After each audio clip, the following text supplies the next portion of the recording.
Yo, what's up mga ka-YouTube? Kumusta? Welcome back na naman sa ating daily vlog. Tsaka day 3 na pala tayo guys, no? Grabe, consistent pa rin tayo sa pag-upload kahit 0 views yung day 1 at tsaka day 2 natin.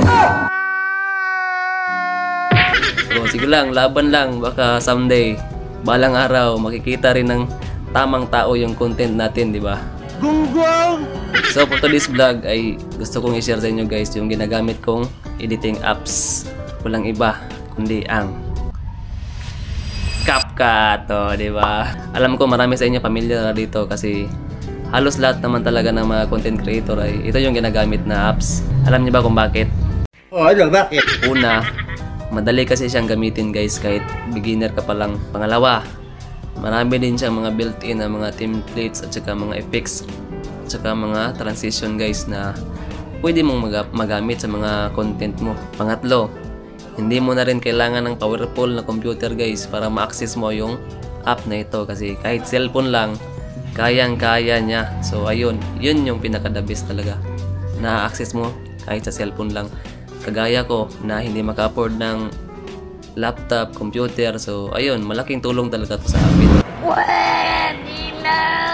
Tsaka ako personally guys, gusto ko talaga yung CapCut kasi mabilis lang ako makapag-edit ng mga short clips gaya ng mga reels, tsaka mga YouTube shorts. At saka ang ganda rin ng ano niya, auto caption na feature niya. Kaya sobrang sulit talaga. Kaso lang, yung mga nakaraang araw, nakaraang buwan, biglang nagbago si CapCut guys. Dati maraming free na effects, templates na magagamit mo.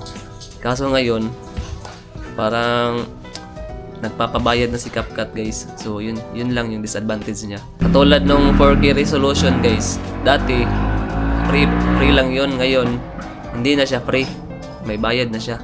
So kagaya ko na nag-upload sa YouTube, kailangan kasi 4K resolution yung gagamitin natin para okay yung quality niya sa YouTube. So ayun, yun lang. So ako naman naka-pro ako guys, naka-pro ako kasi kailangan talaga. Sana all. Kasi pag may gusto talaga kayo na gustong ma-achieve guys, tsaka meron naman kayong budget, mag-pro na kayo, mag-subscribe na kayo. Sa mga may budget lang Pero kung wala, marami namang ibang apps dyan. Meron yung InShots. Pasensya na, sobrang ingay dito sa amin. Wala akong noise cancelling na mic. Nagre-rely lang ako dito sa mic ng camera ko. So ayun. So pasensya na. So ayun, kung may budget kayo, mag-pro na kayo, mag-subscribe na kayo. Para din naman yan sa inyo. Tsaka siya nga pala, hindi ito sponsored Sinishare ko lang yung mga nalalaman ko, yung mga ginagamit ko na apps. Okay. Tsaka pangalawang app na ginagamit ko, ito ang Canva. Di ba? Yan yung ginagamit ko guys, pang-edit ng picture at saka thumbnail. Yun. Yun, marami talagang free doon sa Canva. Magandang Canva. Marami siyang templates guys na ready-made na talaga.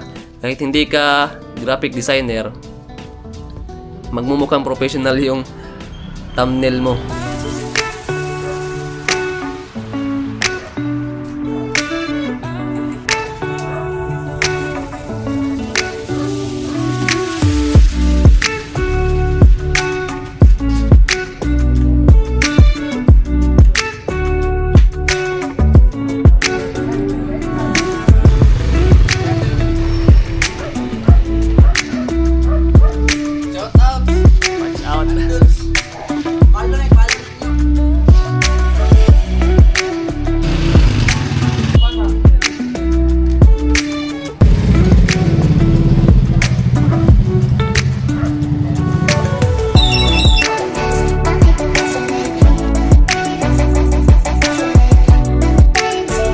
So ayun guys, kung nagsisimula ka pa lang sa paggawa ng content, CapCut lang at saka Canva. Goods na combo na yun guys sa pag-create ng content. Kasi simple lang siya at saka napaka beginner friendly niya na app. So ayun guys, sa mga content creator dyan na nanonood, kung meron man, pakishare na lang dyan sa comments guys kung ano yung apps na ginagamit nyo. At syempre sa mga bago dyan, paki-hit na lang yung like at saka subscribe button. So ayun, babush!